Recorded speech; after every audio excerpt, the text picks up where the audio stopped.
regardez trop Twitch sur votre ordinateur? Bonsoir. Bonsoir mes amis, bonsoir la meute, bienvenue à notre séquence de cours sur le design de PCB et l'électronique. 16e séquence aujourd'hui, j'aimerais bien continuer et terminer l'émulateur MD100. On a commencé à mettre en place le circuit, on a démêlé le chevelu. La dernière fois, la 15e séquence, je vais vous montrer ça. On va déjà nettoyer tous le bureau un petit peu. On ouvre le projet qui est sur GitHub. Le schéma et le PCB derrière. Voilà. On a un routage de base qui est pas mauvais. Bon, les composants sont espacés. Ça donne ça. Si on laisse faire. Sur ce coup, pendant mon absence, j'ai travaillé un petit peu sur ce PCB, des trucs que je ne voulais pas faire dans une séquence de cours, parce que enfin, si je ferais une séquence canapé, la prochaine fois, je le ferai dans une séquence canapé. J'ai nettoyé un petit peu tout ça, j'ai commencé à rapprocher les composants, j'ai rapproché certains composants, j'ai regardé ce que ça donnait au niveau de l'autorouteur, j'ai rapproché ici, j'ai rapproché ici, j'ai regardé de nouveau, j'ai testé d'autres trucs au niveau de l'autorouteur. Alors, il y a certaines modifications que j'ai fait au niveau de la plaque que je vais vous montrer ici. Et on va passer tout de suite à un autre répertoire où j'ai fait une copie de ce circuit où tous ces trucs-là ont déjà été optimisés, c'est-à-dire version finale. On va les regarder aujourd'hui. Aujourd'hui, on va voir plus précisément un petit peu certaines options au niveau de l'autorouteur. La dernière fois, on l'a laissé faire tel quel. La seule chose qu'on a configurée, c'était la visibilité de tous les objets qu'il affichait avec son interface de Java enfin bon, sous-optimale. On va regarder ce qu'on peut faire avec l'autorouteur existant aujourd'hui, un petit peu plus en détail. Alors première chose, je vais vous montrer les quelques erreurs qu'on a fait, que moi j'ai fait au niveau de la conception et au niveau du PCB qu'il faut corriger. Alors, on va regarder une chose, on reviendra à ça, à cette partie-là, un petit peu plus tard. Voilà, à ça. Pourquoi il l'affiche pas? Voilà, bon. À ça. Ça s'appelle un pad thermique. On n'en a pas besoin dans ce circuit. On ferme ça. Première chose, c'est par rapport à C2 et C8. C2 et C8 sont deux condensateurs de découplage. Ils sont censés de découpler la tension qui va être pompée par VDD et ground ici. Et c'est connecté à VCC. Donc, en fin de compte, pour aller chercher du courant, il va aller voir ici, à la jointure entre VCC et VDD. En fin de compte, le condensateur, il est là. Donc, voilà, c'est comme si on avait mis le condensateur à 1 km du PROS. Donc, en gros, ça sert à rien.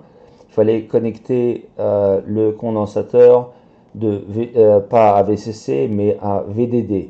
Normalement, on n'a pas enfin, dans ce cas-là, VCC et VDD sont identiques, pas dans notre cas parce que on voulait avoir un moyen de déconnecter le microcontrôleur dans le cas où on voulait avoir accès au contenu des EPROM qui sont sur le bus I2C ici, pour que le microcontrôleur il ne gêne pas. Voilà, la connexion elle se fait là au niveau de JVCC, enfin Jumper 1. Donc première chose, il fallait, voilà, c'est qu'il fallait mettre les condensateurs pas tous sur le même truc, mais ces deux-là sur VDD. Ça c'est la première chose à faire. Secondo, je vais vous montrer où c'est d'ailleurs.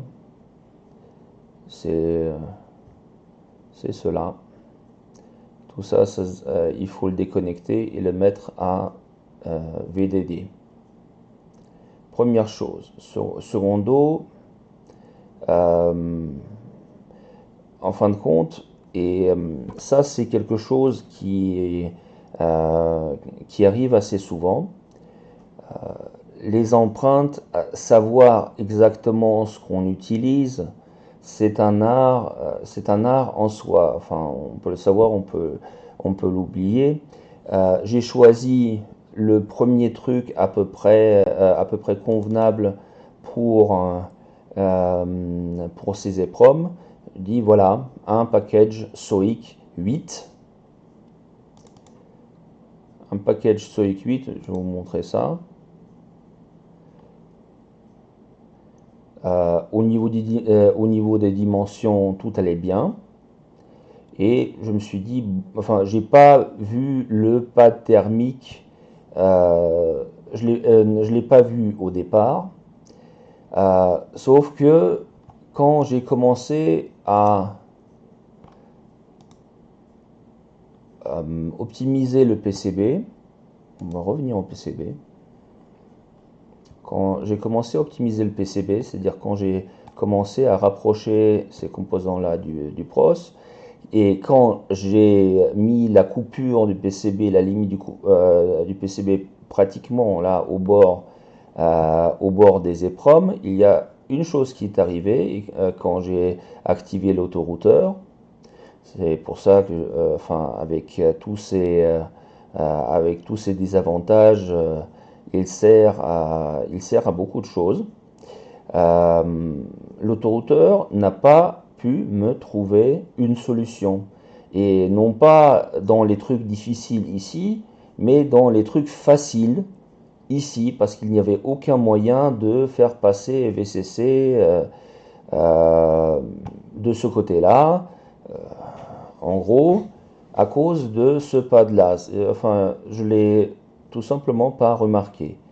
Une EPROM peut chauffer effectivement, mais pas celle-là, pas sur un bus I2C. Même si vous l'overclockez, le seul truc où elle peut chauffer, c'est que vous lui mettez, je ne sais pas, 12 volts au lieu de 5.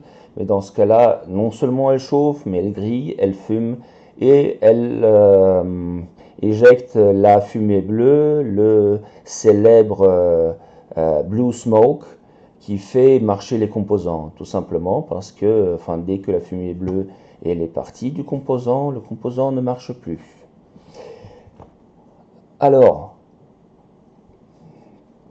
c'est simple, j'ai choisi le mauvais footprint, ça arrive, c'est comme ça. Quand on fait un circuit, il faut faire de toute façon plusieurs itérations de vérification et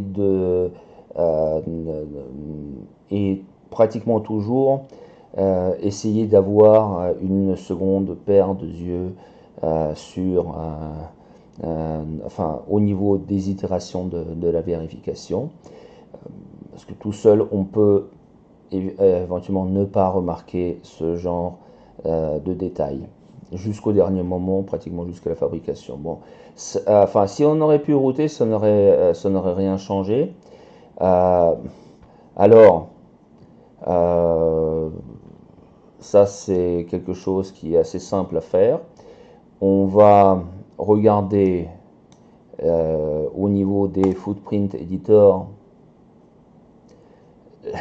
tout simplement ce qu'il y a en SOIC 8 sans pad thermique. On va regarder ça tout de suite, hein.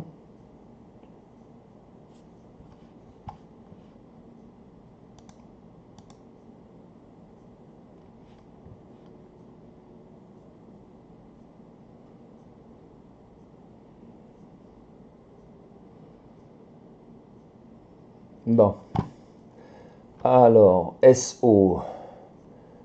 SO, donc c'est pas connecteur, c'est package SO. Donc, pas SSOP, SOIC. On a choisi un truc comme ça, avec en plus thermal via, toujours pas de thermique. Il y a celui-là, mais il y a une patte qui lui manque. Et il y a celui-là. Et ben, on va prendre celui-là, tout simplement. Ça, c'est, vous vérifiez que ça marche.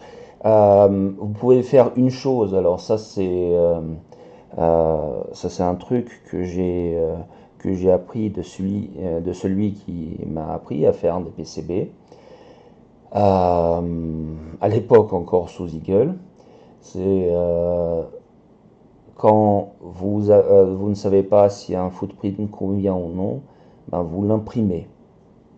Vous imprimez le circuit comme tel sur, euh, sur imprimante laser, jet d'encre, voilà, peu importe, le PCB aux dimensions 1-1 et vous posez votre composant là-dessus. Et vous regardez si ça convient comme empreinte. Ça, c'est le truc. Enfin, il n'y a pas de. Enfin, théorie, pas théorie. Ça, c'est la vérification. Il n'y a que l'empirique pour vérifier ça de manière exacte. Alors, donc, il y a ce truc-là à choisir. On va regarder ce que c'est. Ça, c'est un petit peu plus espacé. On vérifie, oui, c'est. Pardon, qu'est-ce qu'il fout là? SOIC 8 3,9 fois 4,9, oui, c'est la taille des EPROM. Voilà. Bon. Donc, il y a une chose à faire, c'est dans ce schéma-là, l'attribution des symboles vers des empreintes, à refaire au moins pour les empreintes qui sont là, les 4 empreintes. Donc, on fait ça. De toute façon, c'est déjà fait sur l'autre, enfin, sur le projet amené. Donc, on prend celui-là. 1, 2, 3 et 4. On sauvegarde. On applique sauvegarde et on continue sur le PCB. Pour l'instant, il n'y a rien qui a changé. En revanche, si vous reassociate footprints by reference, update, et voilà. Et maintenant, on a le bon footprint. Rien entre, donc on peut router en plein milieu si jamais on coupe ici. Et effet un petit peu supplémentaire, c'est que le modèle 3D, il est déjà mis. Là, il n'y a déjà plus rien à faire. Au niveau de ce circuit-là, bon, il y a cela. Il y a cela à reconnecter sur VDD. Alors, on va sauvegarder ici, mais en fin de compte, on va réécrire le projet tel quel sur. Alors, on ferme tout ça et on va prendre la copie de travail avec. Je vais vous montrer d'ailleurs ce que. Oui, WC, non, j'ai changé à WCopy. Je vais vous montrer le circuit final tel qu'il tel que je l'ai optimisé. Il est comme ça, déjà beaucoup plus petit. Ça c'est voilà, tout ça c'est dans le MD100 émulateur final.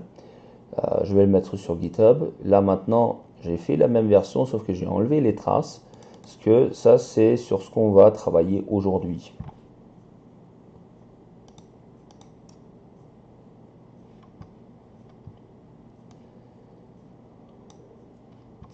Bon, 2 secondes, on sauvegarde tout ça de ce côté-là. Bon. Ok, alors wcopy c'est working copy. On ouvre le projet, on ouvre le schéma. Alors sur le schéma, voilà la modification qu'on a faite.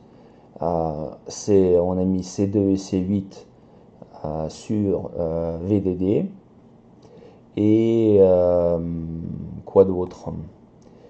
On a changé naturellement les footprints des mémoires EEPROM. Voilà, on est maintenant avec le bon footprint. Je pense que c'était tout à peu près. Ouais, c'est ça. Au niveau du schéma, il n'y a pas grand-chose, il y a pas grand-chose à voir. Maintenant, tout le reste, c'est au niveau du PCB.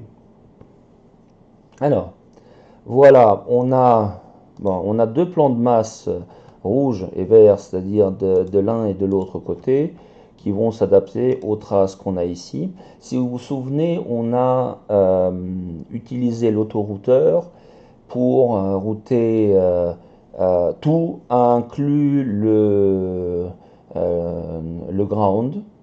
Là maintenant, je vais vite vous montrer que effectivement l'autorouteur il respecte. Le ground, bon, il faut toujours quand même passer derrière. L'autorouteur, il fait quelques trucs horribles. Alors, première chose qu'on a faite, ici, on n'a qu'un seul track, on n'a qu'une seule épaisseur de trace. 0, point 25. Les VIA, bon, j'ai mis maintenant standard 0,6 et 0,3. Parce que c'était un petit peu trop gros, je voulais plus optimiser, mais voilà, il y a l'épaisseur de track standard. En revanche, elle n'est pas valable pour tous les nets. Regardez, si je route par exemple là, euh, ouais, juste pour le test. Là, il va router en .25. Où est-ce qu'on le voit? Ben, pour l'instant, nulle part. Si on clique là-dessus, on a l'épaisseur 0,25. Maintenant, sans changer quoi que ce soit, je vais vous montrer un truc très très très magique. J'espère que c'est mis. Non. Quoi, il n'a pas changé ou quoi? Qu'est-ce qu'il fout? Voilà. Regardez.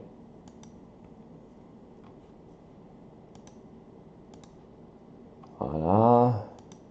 Et on va router VCC. On route VCC ici.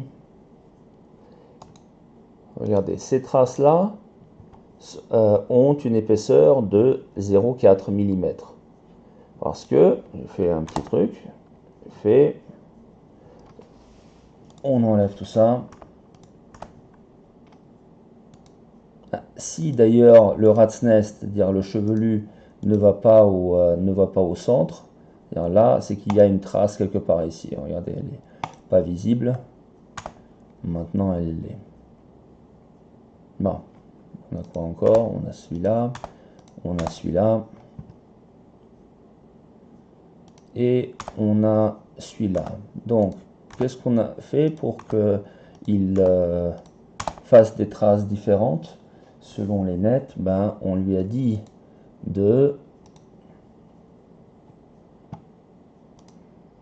Pardon, les net classes, on a défini une deuxième classe. Bon, je l'ai intitulé Power parce que je l'ai réservé au départ pour VCC. Et après, je me suis dit, cette classe Power, on va faire passer des trucs comme ça c'est enfin clock data, tout ça, tout ce qui est SDA, SCL, c'est-à-dire l'I2C là-dessus aussi. Donc ground sur power, bon ça on n'en a pas besoin parce que ça ce sera un plan de masse. On a power sur enfin VCC et VDD. Voilà. Et SDA, SCL aussi. Bon, j'aurais pu faire une deuxième classe, par exemple I2C, et ne pas mêler les pinceaux, mais bon, ça marche aussi, c'est crade, c'est rapide. Et si vous êtes ordonné, faut pas le faire comme ça. Faites une classe supplémentaire, c'est pas ça qui va alourdir le projet. Alors, avec ces deux classes-là, si vous faites une trace maintenant, il va respecter, selon le net qui est routé, l'épaisseur du truc. Maintenant, tout ça, c'est respecté par l'autorouteur aussi. Il y a d'ailleurs une petite chose que j'ai faite au niveau du circuit. J'ai rapproché R11 et R13 de ces deux résistances-là, pour la seule et simple raison parce qu'il y a une solution de routage ici pour router clock et data tout sur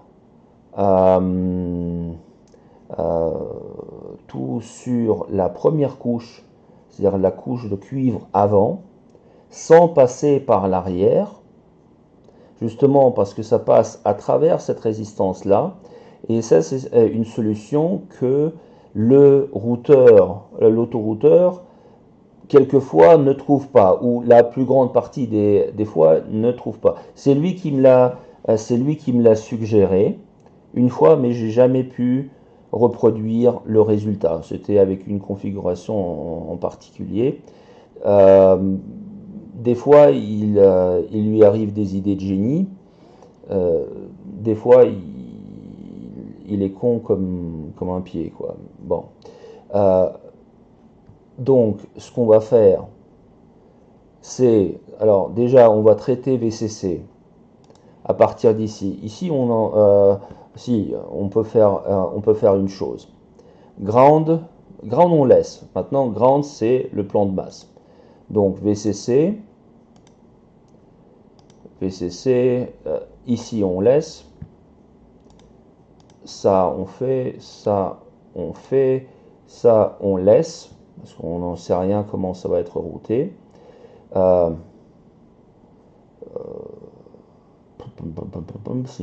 devra faire des via ici. Ici, cette connexion-là, on laisse, mais par exemple, SDA,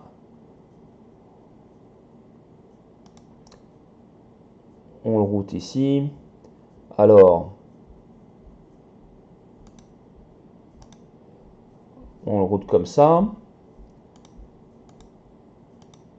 Clank, clank, tout ça, ça c'est data et clock. Data et clock ici aussi. D'accord. Maintenant,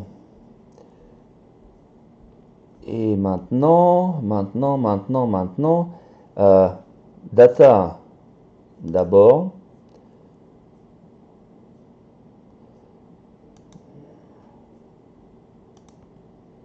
On le fait comme ça. Bon. Ce bus-là, c'est... Enfin... si ma mémoire est bonne, l'I2C faible vitesse c'est 400 kHz et l'I2C haute vitesse c'est 1 MHz. Donc rien de vraiment problématique. Ici, est-ce qu'on doit faire une liaison comme ça et avoir ce petit triangle d'amour qu'on a là? Est-ce que c'est nécessaire? Ça se discute. Ça se discute réellement. Euh, il y a, enfin bon, c'est une, en français ça s'appelle une guerre de chapelle. Euh, bon, on laisse comme ça ou enfin on enlève. Il y a un truc qu'on peut enlever, c'est celui-là. Ça c'est, enfin, selon mon école à moi. Maintenant, on route SCL comme ça, et tout sur une couche. Si on fait les traces ici, l'autorouteur va les prendre comme dogme et va pas y toucher. En fin de compte, j'ai pas vu qu'il cassait les traces, même si je lui donne une priorité petite pour laisser les traces existantes. Normalement, si je route quelque chose ici, si je définis les traces ici, euh, il n'y touchera pas. Donc,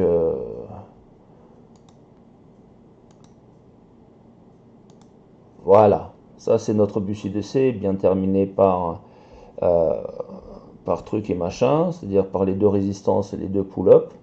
Maintenant, VCC, on va faire quelque chose dans ce genre-là. Après, tout ça, c'est cosmétique.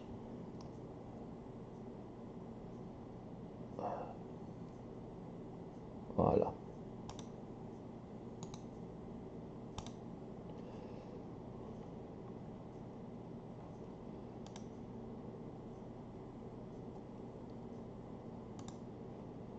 Clonk, clonk. Alors, une autre guerre de chapelle, je vais vous montrer ça tout de suite.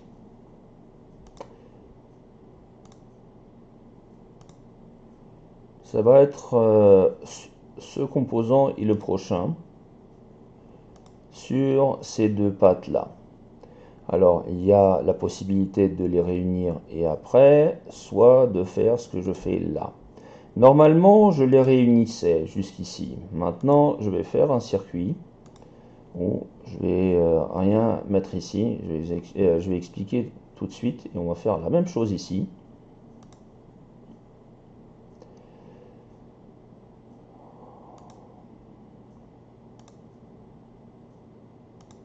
Hein.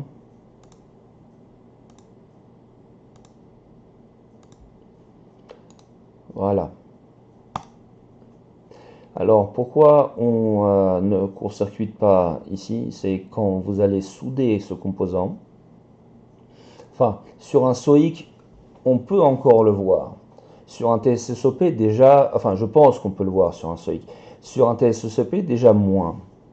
Si vous avez au niveau de ce composant-là deux pattes qui sont sur le même pin, vous faites une connexion ici, quand vous allez souder le truc, vous allez voir, enfin ça va, même s'il y a du solder mask ici, normalement, enfin il tient pas beaucoup le solder mask, normalement même on n'en met pas. Ça aura la gueule d'un pont de soudure et il faudra que vous regardiez sur le schéma, est-ce que ce pont là il est voulu ou non. Ça c'est très difficile quand vous avez déjà des problèmes à voir tout ça. Même sous le microscope, c'est pas, sous un, enfin microscope oui peut-être, sous un objectif macro c'est peu visible.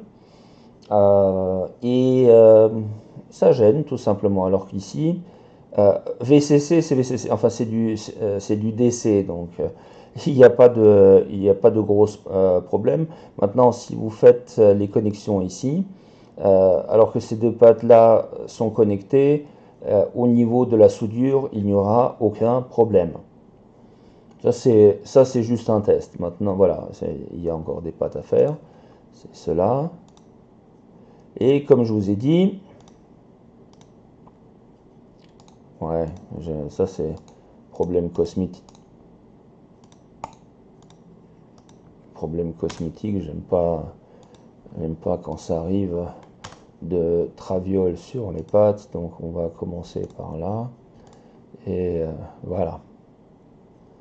Ça c'est connecté. Et même chose ici. Là. Il y a une autre chose qu'on peut router, c'est ça.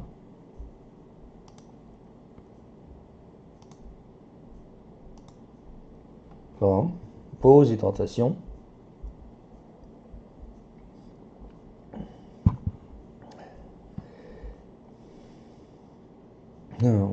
On pourrait, voilà, faire, non ça pas besoin, ground on n'y touche pas, VDD on connecte aussi.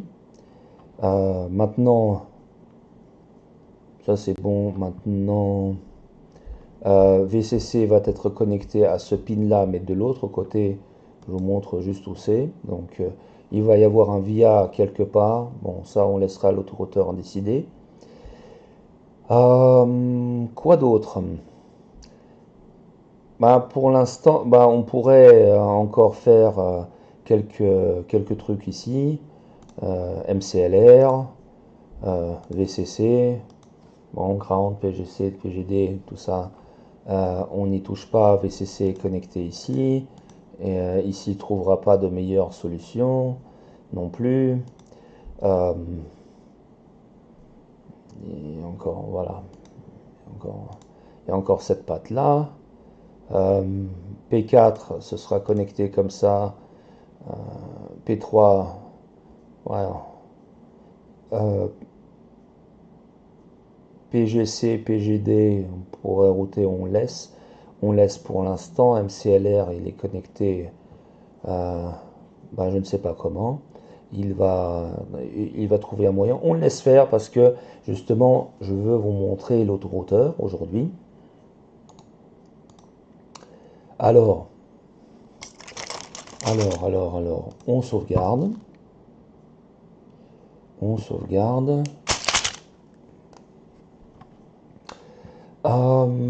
Et comment est-ce qu'on exporte pour l'auto-routeur? Ben, si vous vous souvenez, voilà, c'est File, Export, Spectra DSN. On en a fait quelques-uns. Donc, émulateur, Working Copy.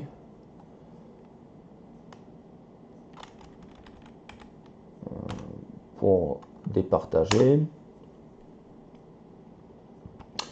Et on va ouvrir le répertoire là où il y a le free routing.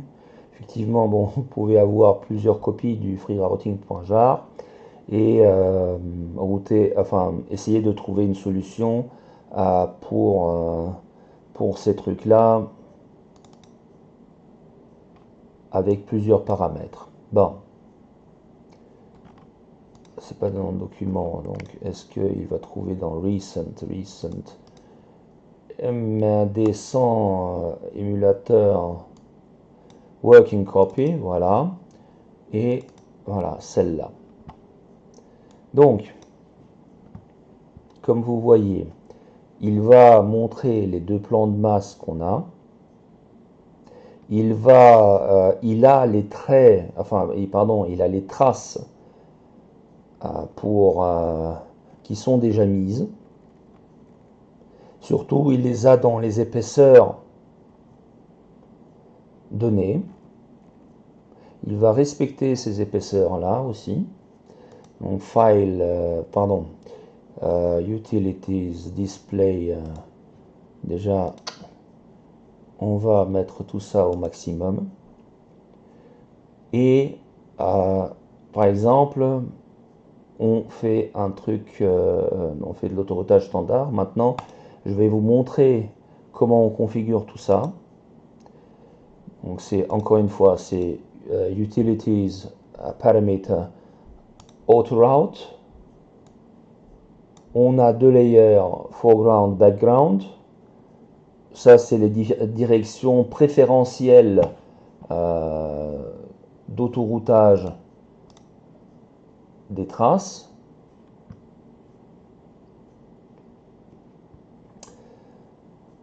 Et voilà, on dit des VIA sont autorisés. Parce que quelquefois, par exemple, quand vous faites des circuits à la main, de préférence, vous essayez de faire tout sur une face de cuivre. Parce que des VIA, c'est difficile à faire. Il faut que les trous existent des deux côtés. Donc, enfin, c'est deux circuits à faire. Les trous au bon endroit, ça doit être ajusté, tout ça. Enfin bon, à la main, c'est difficile. Maintenant, effectivement, c'est beaucoup plus facile. Et voilà, ici, pour un routeur, enfin, sur un graphe, les différents chemins ont des coûts. Et ici, ici, les paramètres que vous pouvez configurer, ça, c'est les coûts de certaines actions. Alors, un VIA, vous pouvez dire, enfin, ici, en standard, il a un coût de 50. Par rapport à le coût minimal, c'est 1. Un PowerPlane VIA, c'est-à-dire c'est un VIA dans un... Alors, c'est un VIA qui transporte quelque chose comme VCC ou VDD. Un Start Pass, voilà, ça c'est le début de routage. Repub Startup Cost, Start Costs, ça c'est le coût de casser un, un truc qui a déjà été posé. Ici, on le met par exemple à 100 pour que ce soit le plus prohibitif possible. S'il n'y a vraiment pas de solution, il va le faire. À mon avis, 100, c'est le maximum qu'on peut mettre, donc il va le faire jamais. Donc si vous voulez qu'il soit un petit peu critique de soi-même, vous allez diminuer le 100 à un truc plus petit. Et après, ça c'est, on avait dit dans quelle direction on allait router sur, enfin, la face avant et la face arrière, et à peu près les priorités pour aller contre cette décision. Bon, ça c'est assez petit, c'est pour avoir quelque chose de correct. Bon, on laisse comme tel. La seule chose, on va mettre ici 20, par exemple. Un PowerPlane VIA, on met à 2, parce que on n'a pas trop le choix, surtout pas ici. Et derrière le circuit aussi, donc ça c'est bon. On laisse et on fait l'autoroutage. Alors comme on voit, il laisse nos traces tranquilles.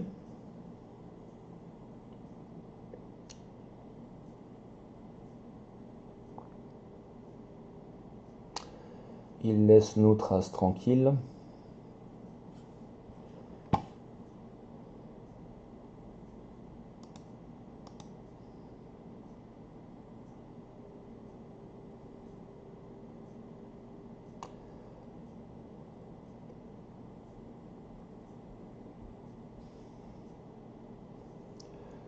Ah, il met le VIA juste là pour VCC. Comme on voit, ça c'est VCC ou VDD, non ça c'est VCC. c'est VCC qui est connecté ici.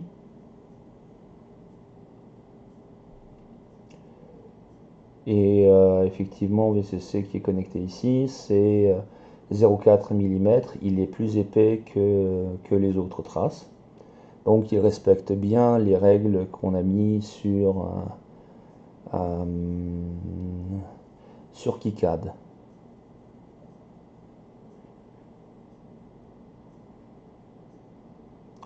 La rumeur nous dit qu'il y aura un autre autorouteur dans la version 6, mais pour l'instant on n'a rien vu, enfin les working copies n'en ont pas, il n'y a encore rien qui s'annonce, ou peut-être c'est gardé en secret comme, je ne sais pas, enfin, le The Witcher enfin, numéro 4 ou Cyberpunk numéro 2, j'en sais rien. On laisse faire. Comme on voit, enfin tout ce qu'il fait, il réessaye, il réessaye, il réessaye. D'ailleurs, ce qu'on peut faire, c'est, enfin, on a deux free routers ici et on va laisser faire aussi une deuxième copie. Ça ne va pas gêner. Voilà. C'était quoi? Voilà, c'était W copy. Et ben voilà, il a terminé le post route. Je vais vous montrer. Pardon, je vais vous montrer ce que ça donne.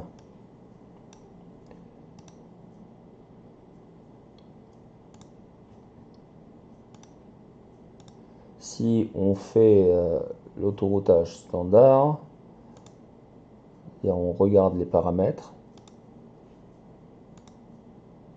55 1 100, voilà, ça c'est standard.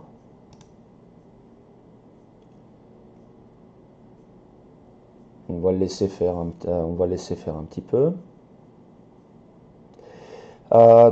Ce circuit-là, enfin, je l'ai tellement optimisé que beaucoup de scénarios d'autoroutage ne trouvaient pas de solution. Enfin, il était bloqué dans un loop aussi. Enfin, des fois, ça a du mal à converger. Donc, c'est c'est au niveau de ces paramètres-là que vous devez changer. Enfin, et tester d'autres trucs. Enfin, si jamais l'autorouteur ne converge pas vers une certaine solution. Quelquefois, il reste, enfin, quelquefois, le problème avec l'autoroutage, c'est que vous avez mis trop de contraintes au niveau du truc, c'est-à-dire c'est trop petit. La distance des traces vers autre chose, elle est trop grande, c'est-à-dire il faut laisser, enfin, voilà, c'est le distancement social lequel on vit maintenant, bah, vous n'avez pas besoin peut-être nécessairement de le respecter pour les traces de PCB de vos circuits. Hein. Et enfin, pour le reste, voilà, en fin de compte, c'est du trial and error, c'est-à-dire c'est de l'empirique. Vous testez, vous refaites, vous testez, vous refaites. Enfin, si vous travaillez avec l'autorouteur, c'est comme ça que ça se fait. En fin de compte, il nous propose pas grand-chose il nous propose pas grand-chose de nouveau. Est-ce que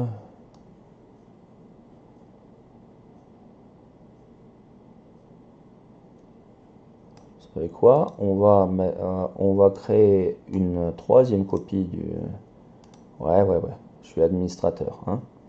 On va créer une troisième copie du free routing et on va rerouter le truc et je vais vous montrer enfin comment ça converge sur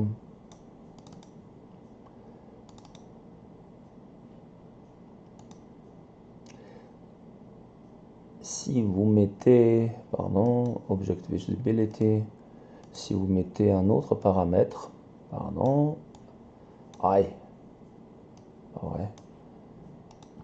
Alors, paramètre autorouteur, ouais, il a déjà terminé ici.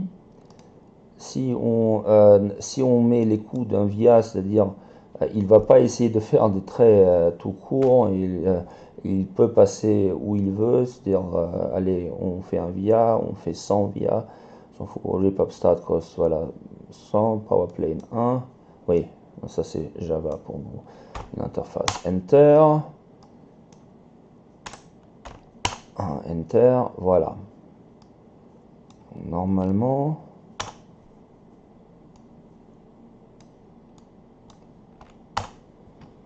Normalement, il va faire un truc très intéressant.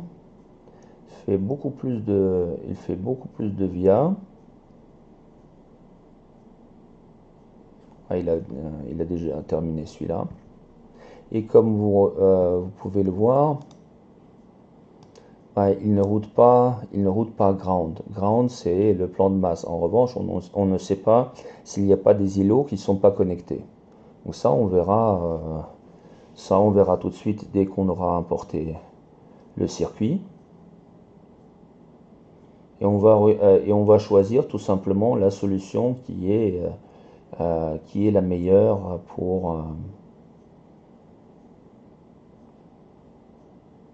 qui a l'air d'être la plus correcte.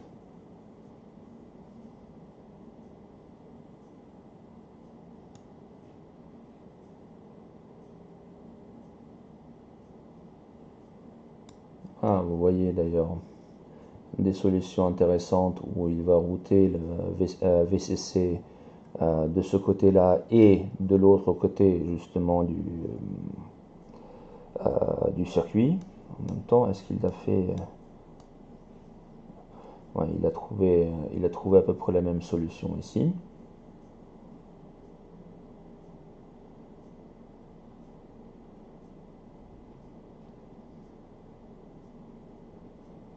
On laisse tourner un petit peu. Normalement, quand on lui dit qu'il peut faire autant de via qu'il veut, il va converger vers une solution très rapidement. Enfin, ce chevelu-là, enfin, ce truc-là, il est pas, enfin, il est pas évident à router.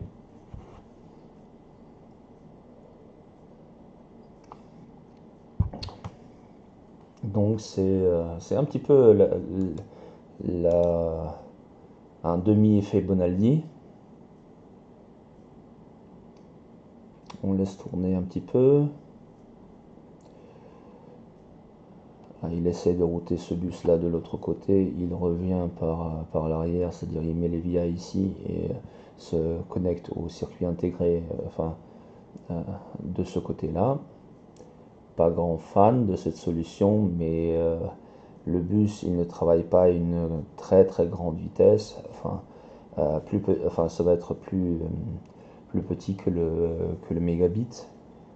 Donc, enfin, le, le quartz du processeur, il tourne à 915 kHz, donc c'est même plus petit que le mégahertz.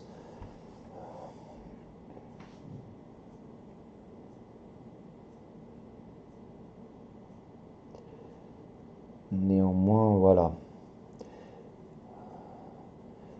Alors regardez, ici il y a 29 via, ici il y en a 59. Même exactement le double. Plus 1, ici il y en a 32. On va choisir une solution. Enfin, ici tout ça c'est pareil. Tout ça c'est pareil. MCLR, il n'y a pas grand chose à voir.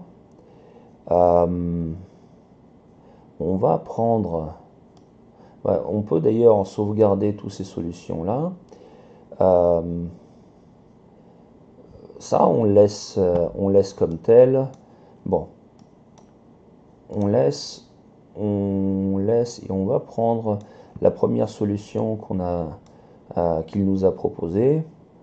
Elle me plaît davantage ici. Après, voilà.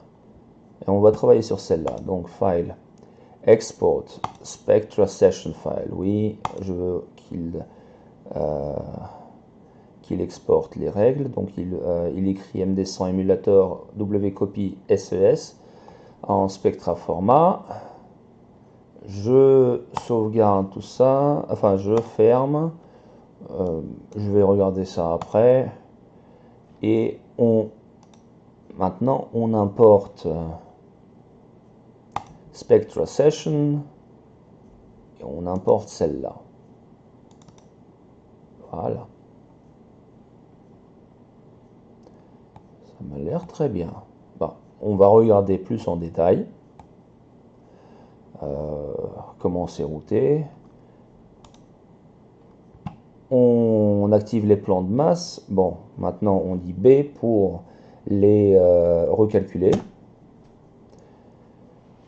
On a ça maintenant des deux côtés. Maintenant, on va voir qu'il y a certains trucs qui sont pas connectés. Ben, regardez.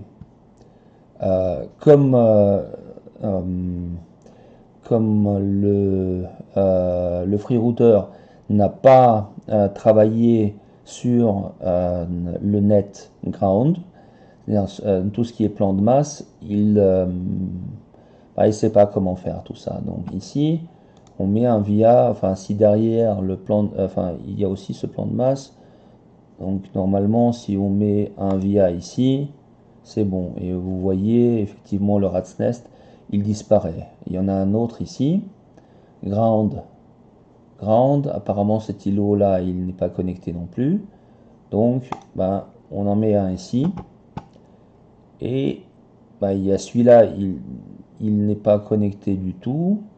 D'ailleurs on en sait, ah d'accord, donc ça c'est un chip qui doit être connecté d'une manière ou d'une autre. Est-ce qu'on peut en mettre un ici?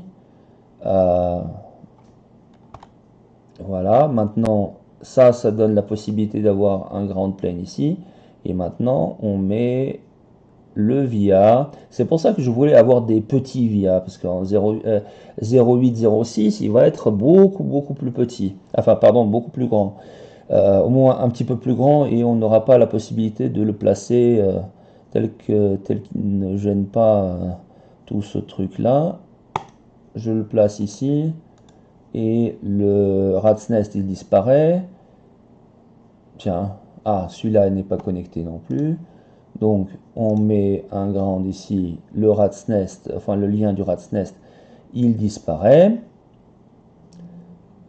On en met un pour avoir le ground plane ici. Voilà, maintenant on en met un pour avoir un ground plane de l'autre côté. Voilà, donc on en met un ici, il disparaît. Quoi d'autre? Tenez, voilà, tiens, ça c'est pour qu'il soit bien ici.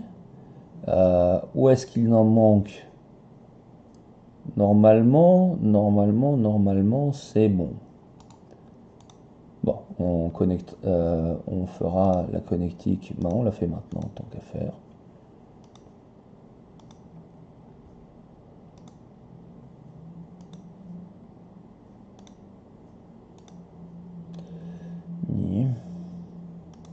Voilà. Là, c'est bon. Là, on a fait. Bon, on a un ici, un ici, un ici.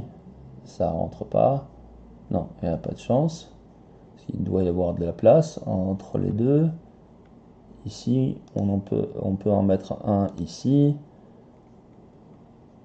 On va voir si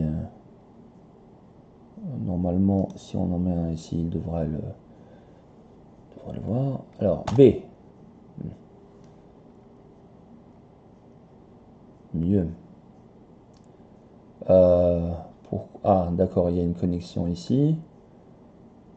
Est-ce qu'il y a un moyen d'avoir un ground plane? Ça devrait... Voilà, très bien.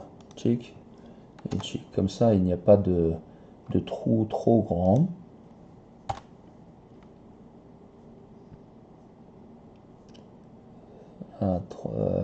Là, il n'y a pas de chance.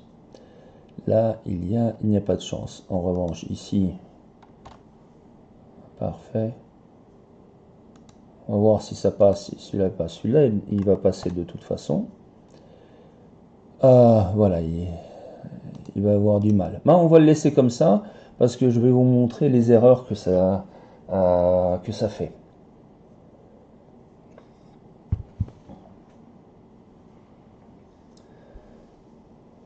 Ouais.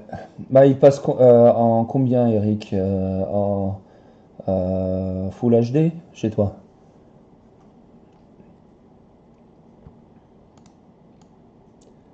Alors, voilà. Ouais, parfait. On a un choix, c'est bien. Bah, peut-être la prochaine fois, je vais essayer de l'envoyer en 4K. On va essayer si ça arrive. Donc en 2160p, truc comme ça. Et vite, ok. Ouais, 180p, non, clairement pas. 100 oui, en même temps, je suis loin pour me taper. Bon, c'est pas grave. On va éviter. Alors, on met un petit VIA ici. B, ça passe. Ça passe. Non, pas de chance. Je sais pas. On va essayer. Non, il veut pas, il veut pas. Ah, si. B. Ouais, non, il n'y a pas de chance. Ok, on va le laisser comme ça. Tenez, voilà, tiens, il y a un truc ici à faire. Ça, c'est parfait. Parfait. Il va nous faire au minimum 2 erreurs. Alors là, il n'y a pas de chance. Bon, ok. On va regarder l'autre côté. Ouais, ça, c'est classique. Non. Hmm, non. Non. Si. Comme ça. Comme ça, parfait. Ok. On pourrait, enfin, il y a un truc qui s'appelle Microvia, mais ça va augmenter le coût du truc de manière considérable. En fin de compte, enfin, pour des trucs standards, c'est-à-dire via standard, couleur standard, c'est-à-dire, je ne sais pas, ça dépend des usines de PCB, si c'est du vert ou enfin du noir, enfin JLC PCB, enfin sur le circuit, ils vont pas, enfin ça dépend des offres en fin de compte. À une époque, ils ne chargeaient absolument rien pour l'avoir en noir avec solder mask blanc. Pardon, avec seal screen blanc. C'est soldat mask noir avec seal screen blanc. En revanche, si vous vouliez une couleur qui est moins utilisée, c'est-à-dire par exemple un PCB jaune avec seal screen noir, euh, enfin un soldat mask jaune avec seal screen noir, il te chargeait un petit peu plus. Parce que voilà, c'était pas courant, il fallait recharger la machine, c'est pas voilà, c'est pas possible de le sélectionner juste pour un PCB. Voilà, donc pour avoir un autre set, de couleurs, il fallait payer la manipulation ingénieur, il fallait payer enfin la manipulation de la machine. Bon, alors on sauvegarde. Et on va regarder ce que ça va donner en tant qu'erreur. D'ailleurs, pour l'instant, juste pour regarder le circuit, d'ailleurs, est-ce qu'il n'y a pas moyen de... Bon, on va le laisser comme ça, tant pis. Alors, DRC control, run DRC. Ah, il y a quelques erreurs. C'est pas beaucoup. Enfin, selon les paramètres, hein, ici. Donc, via close to track, c'est lequel? Bon, ça. Donc, il y a quatre trucs à voir. Donc, celui-là. Est-ce qu'on peut le faire pour que il respecte ses limites? Alors, soit on diminue les limites, c'est-à-dire on change les règles. Et ben, il faut voir si c'est possible de faire fabriquer le circuit à... Ouais, exact. Alors, on peut regarder si une des usines peut fabriquer des circuits avec des limites entre les traces ou entre les vias, qu'elles soient plus petites que 0, enfin que 0,2 mm, soit on n'y touche pas et on enlève. Maintenant, voilà, ben, ça va être enlevé. Celui-là, c'est simple, hein. Celui-là, on peut le bouger. Si on bouge comme ça, voilà, ça c'est 0,2 mm, ça c'est 0,2 mm. Donc là, c'est très simple à voir si c'est possible. Ça, c'est le deuxième qu'on a fait. Celui-là, c'est curieux d'ailleurs, pourquoi parce que c'est nous qui l'avons fait. Alors, bonne question, pourquoi il l'affiche. Et ça aussi. Alors probablement, c'est qu'il doit y avoir un micromètre ou un nanomètre ici qui dépasse. Il fait chier, en gros.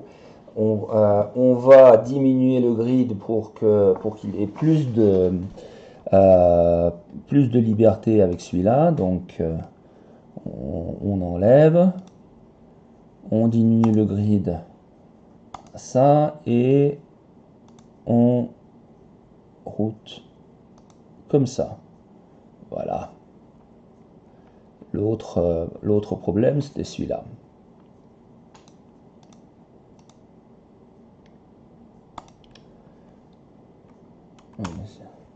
Qu'est-ce que c'est que ce truc?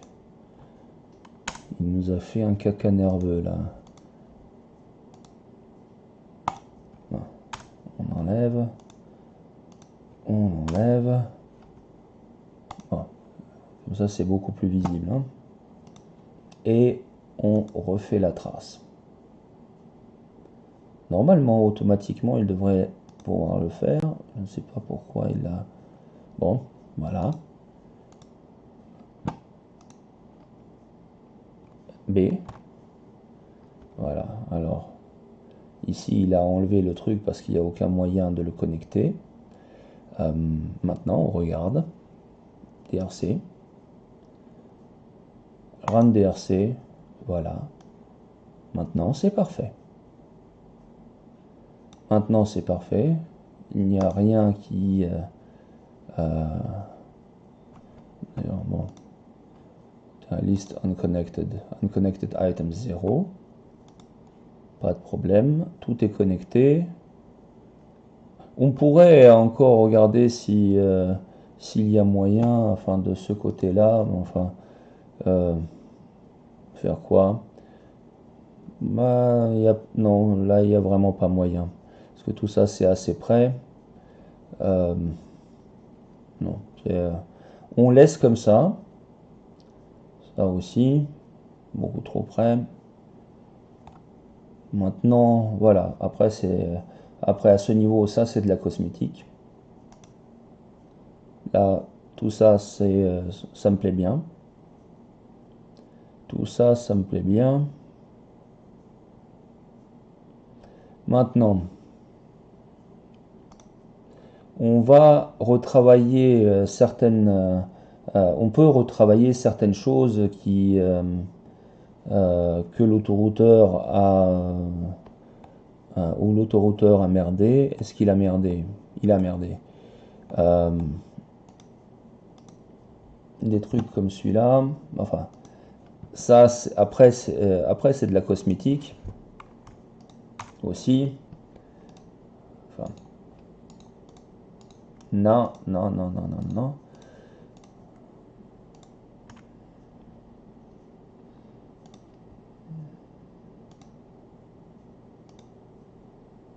Voilà.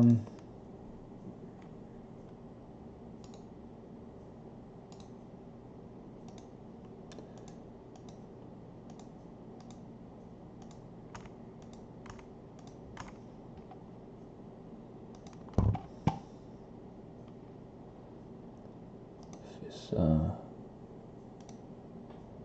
telle manière. Ah,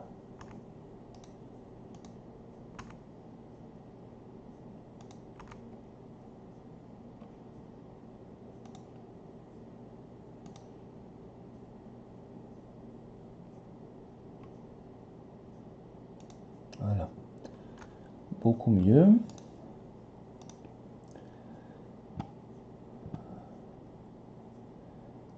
Après, quoi d'autre? Bon.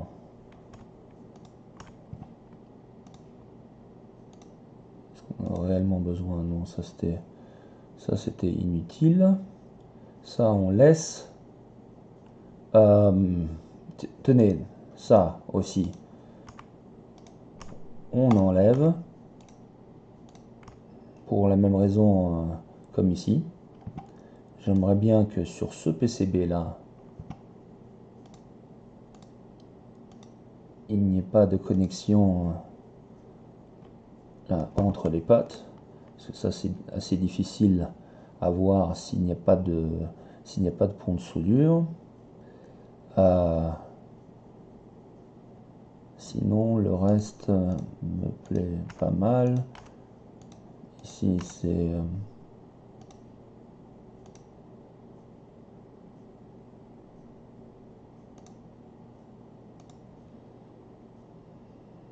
voilà. Quoi d'autre? Bon, au niveau du quartz, tout ça c'est bon. Ça c'est les choses problématiques. Ce qu'on pourrait faire d'ailleurs, enfin sur un circuit à haute fréquence où le quartz travaille à une fréquence plus grande, on peut enlever le plan de masse qu'il y a en dessous en faisant un truc comme ça. Pardon. Keep out. Et on le fait au niveau du cuivre, c'est-à-dire par exemple le quartz.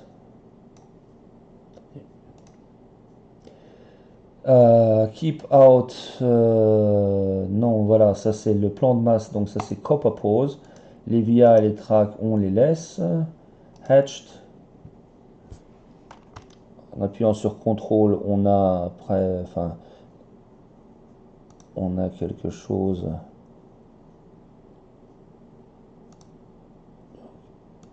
Voilà. Et on enlève ça, on enlève sur cuivre. Voilà.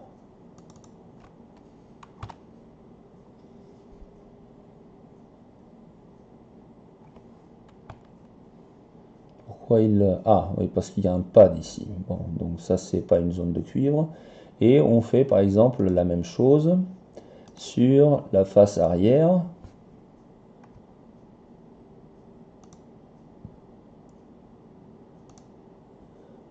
On peut faire un polygone comme ça qui...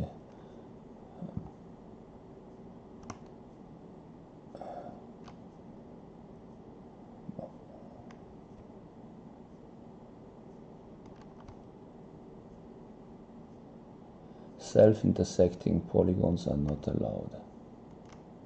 Ouais, très drôle.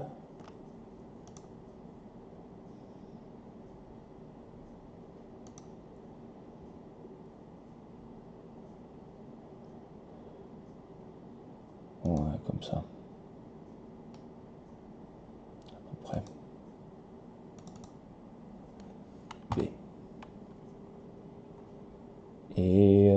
pourquoi il fait...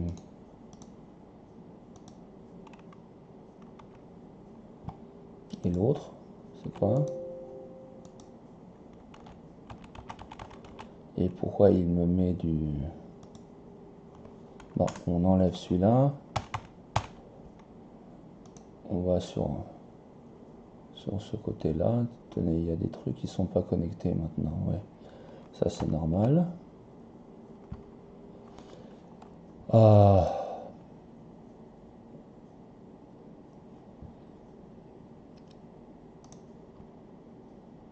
Allez, zone de cuivre. Tel qu'on l'a fait. Ah oui, keep out tracks. Oui, c'était con.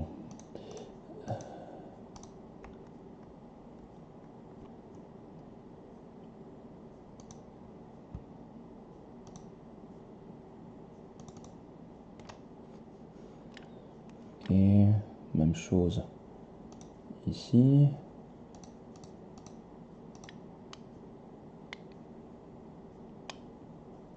Bon. Plutôt comme ça.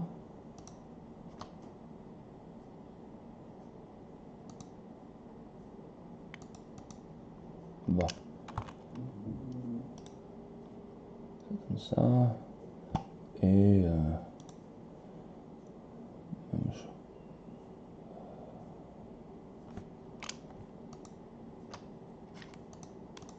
même chose ici.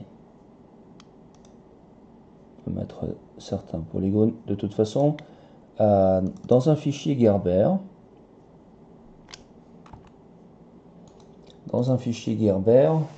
on ne verra pas, enfin, peu importe combien il y a de traces ou de polygones qui sont superposés ici, vous ne verrez pas, enfin, il va factoriser tout ça et ce sera un seul polygone, un seul îlot. Enfin, c'est pas exactement un polygone parce qu'il y a des coins arrondis. C'est enfin pour qu'une machine travaille tout ça. Bon, maintenant il y a des pattes qui sont pas connectées. Maintenant, on doit faire une trace entre ground et voilà, ground. Ça, on laisse. B. Là, c'est bon. Toutes les. Ah, il y a celui-là encore qui n'est pas connecté.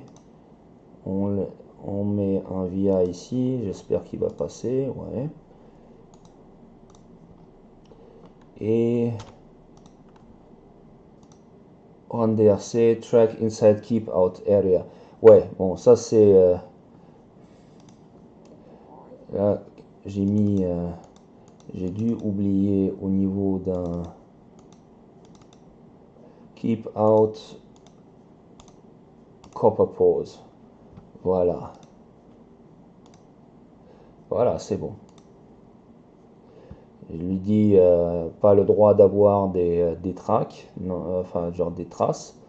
Ici, voilà, on a enlevé le problème. Maintenant, est-ce que tout est connecté? On va regarder de l'autre côté aussi. Ah, voilà, si. Il y a un petit îlot qui résiste. Alors, bonne question. Il doit être connecté à ground. Ben, on peut mettre un via ici, un via ici. Les via sont autorisés.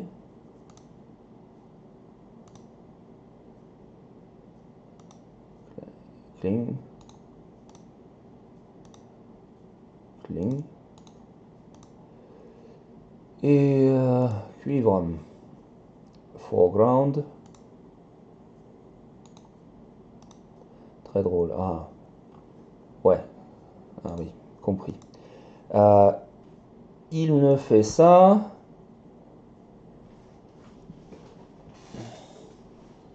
Ouais. C'est. Alors, pourquoi il veut pas? Parce que il ne sait pas à quel net il appartient, donc il dit bah, je ne veux pas le toucher. Voilà, c'est la quarantaine, il n'a pas un masque, il n'a pas de gants, enfin bon, c'est chiant comme tout. On peut faire un truc, on peut dire ça c'est ground. On peut faire ça comme ça. Donc, dit celui-là il appartient à ground. Donc, en gros, c'est ça. Il n'a pas compris, donc on, euh, on connecte.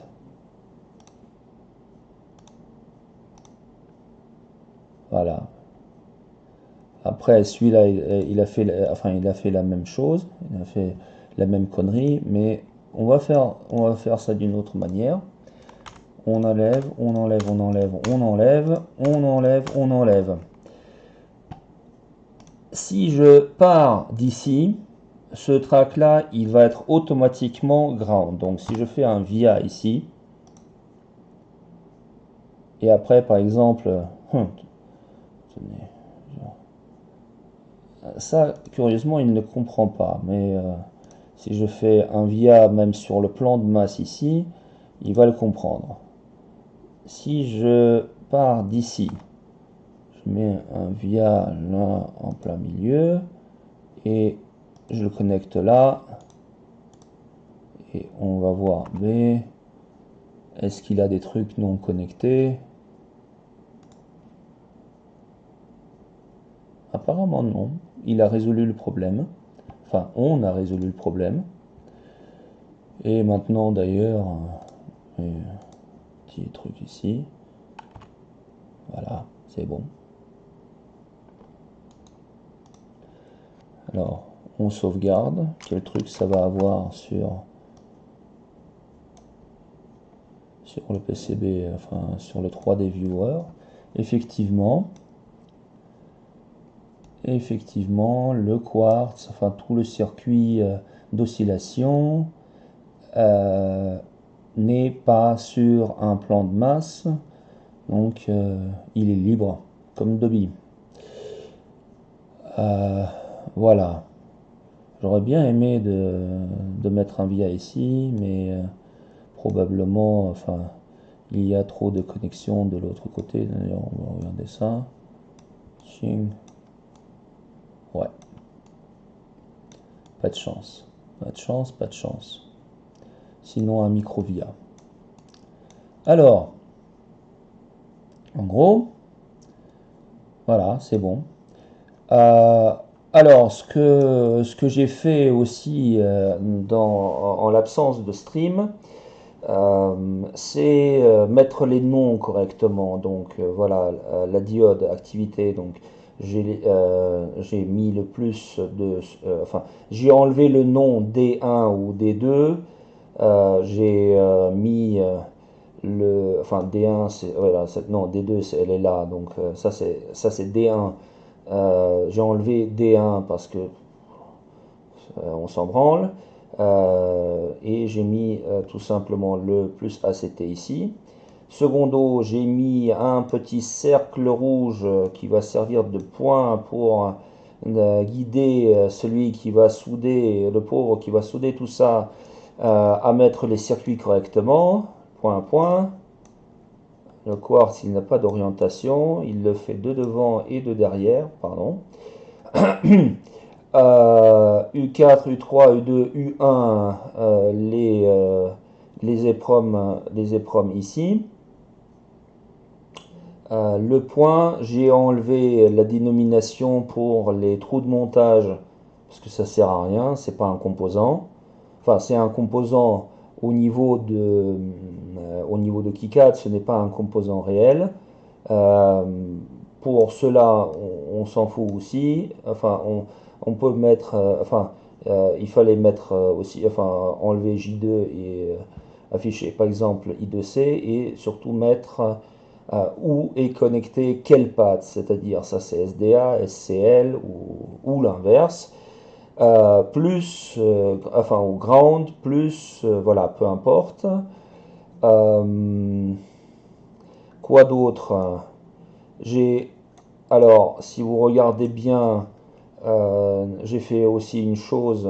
Tenez, ça c'est un truc à éviter, mais enfin, on pourrait l'enlever. Là, vous avez, enfin, si vous regardez le label ici, il est plus petit que celui-là. C'était juste pour qu'il rentre ici.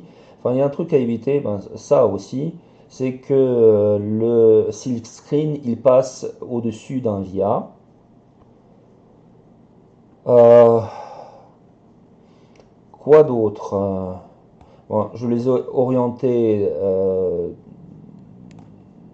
enfin, du bon côté, où c'était possible, enfin tout du même côté pour les groupes de résistance, voilà, genre les groupes de résistance ici. Euh, les groupes, enfin, ça c'est un groupe, ça c'est un autre, ça c'est des 10K, ça c'est des 330 ohms si je me souviens bien, ça aussi d'ailleurs, ça aussi. Bon, ok. Ah ouais, bon, ça c'est bon. Après, la description, à quoi ça sert ce solder jumper. UC Power, parce que comme je vous ai dit, euh, un circuit, un PCB peut être utilisé enfin, beaucoup plus tard que sa date de conception, donc enfin, il faudrait, enfin, les docks peuvent se perdre, donc il vaut mieux mettre le maximum de choses sur le PCB. Enfin, quand il n'y a pas de place, enfin, enfin, là, enfin, on a encore la possibilité de mettre des labels parce qu'on utilise, enfin, c'est encore assez espacé, c'est encore enfin, c'est des composants assez grands, donc enfin, euh, les espaces sont convenables. Si les composants sont beaucoup trop petits,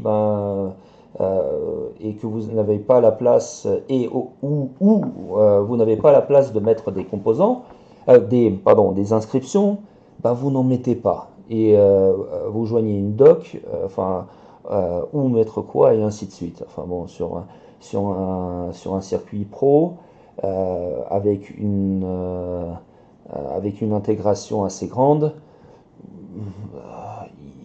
il y a, il y a beaucoup moins de labels qu'ici, par exemple. Quoi d'autre? On pourrait enlever ces trucs-là, c'est-à-dire là, le silk screen, surtout quand il dépasse le... Alors, est-ce qu'on le voit? Est-ce qu'on le voit? Est-ce qu'on le voit? Il y avait un raccourci. Ah, voilà. Là, voilà, regardez. Là, le silk screen, on le voit, il dépasse le truc. On n'en a pas besoin. On sait parfaitement comment on doit mettre le jumper ici. Enfin, genre les connecteurs ici.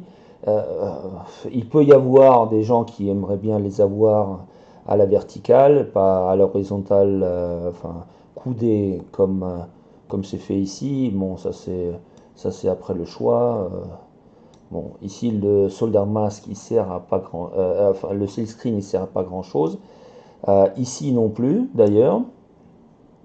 On pourrait l'enlever. Bon, ici juste pour dire où est le premier pin du connecteur. En même temps, on s'en fout parce qu'il n'y a qu'un seul moyen pour le mettre. Ici,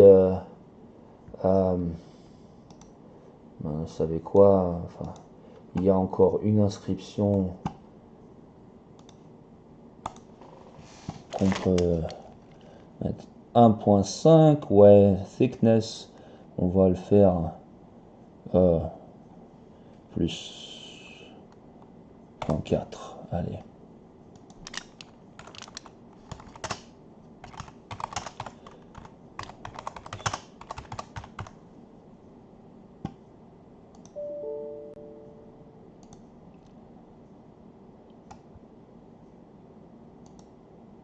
Bah.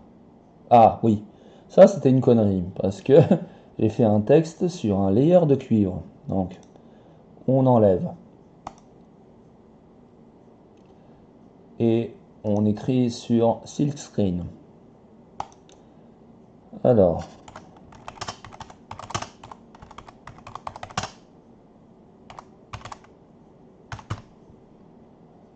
euh, 5, 5.3 au moins.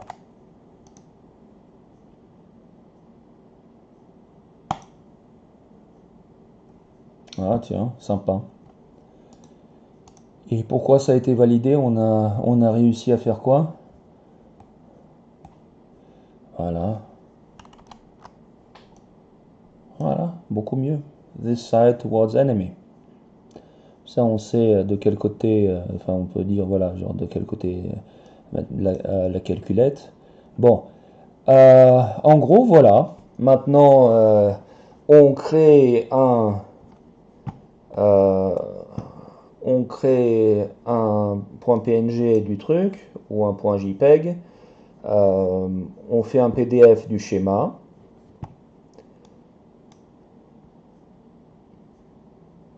D'accord. On fait un PDF du schéma et on fait les fichiers Gerber, pardon, du circuit et on donne tout ça à fabriquer. Il y a une chose qu'on peut faire encore, juste pour qu'on sache à peu près, enfin, JLC PCB a un Gerber, enfin, genre si on lui upload les fichiers Gerber, il va automatiquement savoir les dimensions du circuit. Maintenant, bon, tant que vous faites un circuit rectangulaire, ça va être simple. Maintenant, on peut utiliser, il y a un truc qu'on n'a pas fait. Euh, on peut utiliser d'ailleurs un layer euh, ce qui n'est pas utilisé, par exemple echo2 user, pour mettre les dimensions du circuit. Alors les dimensions, on les met ici. Tiens, alors le grid il est trop petit pour qu'il converge. À mon avis c'était 10. Hein. Voilà. 10. Est-ce qu'il converge ici aussi? Est-ce qu'il converge ici? Est-ce qu'il converge ici? Parfait. Regardez. Clic, clic et clic. Voilà. 46,7. 46,9999. Gna gna gna gna gna.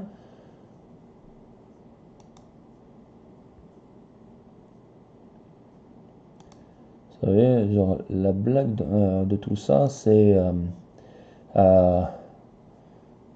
quand vous avez fait le circuit, quand vous mettez les dimensions, euh, vous avez l'idée de faire, enfin, de mettre la dimension ici et la dimension ici, et vous vous rendez compte que c'est pas un rectangle, que c'est un truc, c'est un polygone, que vos angles ne sont pas droits, et bref, il faut refaire le edge cut.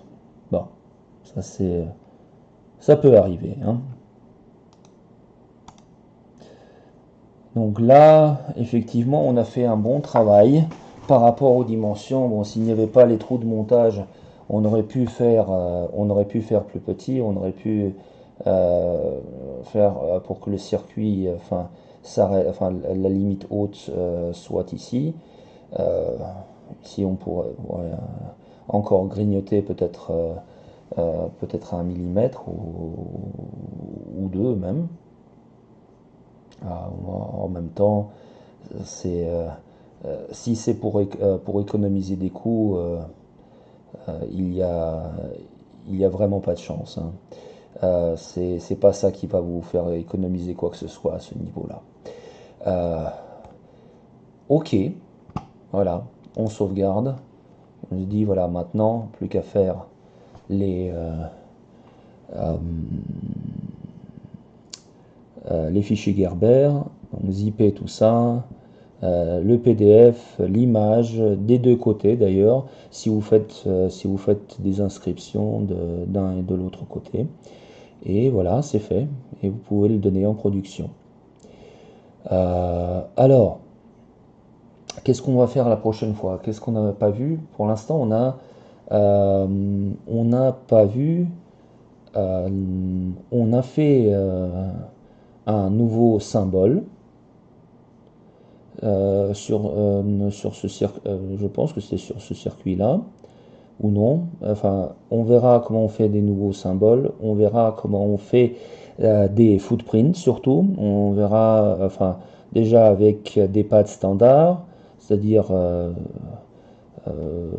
circulaires ou rectangulaires, ou éventuellement dans un prochain cours avec des pads non standards. Et voilà. Et on passera sur un autre circuit. Je verrai encore ce qu'on va choisir.